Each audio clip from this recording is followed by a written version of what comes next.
حدیث نمبر 6499۔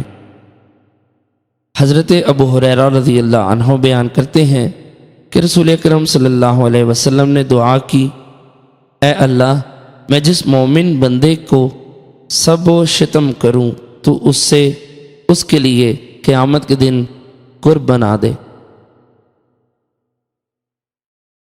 حدیث نمبر 4500۔ حضرت ابو ہریرہ رضی اللہ عنہ سے مروی ہے کہ رسول اکرم صلی اللہ علیہ وسلم نے دعا کی، یا اللہ، میں تجھ سے عہد کرتا ہوں اور اپنے وعدے کے خلاف نہیں کرتا، میں جس مومن کو سب و شتم کروں یا اس کو سزا دوں تو اسے اس کے لیے قیامت کے دن کفارہ بنا دے۔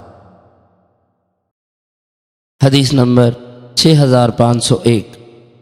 حضرت جابر بن عبداللہ رضی اللہ عنہ بیان کرتے ہیں کہ میں نے رسول اکرم صلی اللہ علیہ وسلم سے سنا، آپ نے فرمایا، بے شک میں بشر ہوں اور میں نے اپنے رب عز و جل سے شرط رکھی ہے کہ میں مسلمانوں میں سے جس بندے کو سب و شتم کروں تو اس سب و شتم کو اس کے لیے پاکیزگی اور اجر بنا دے۔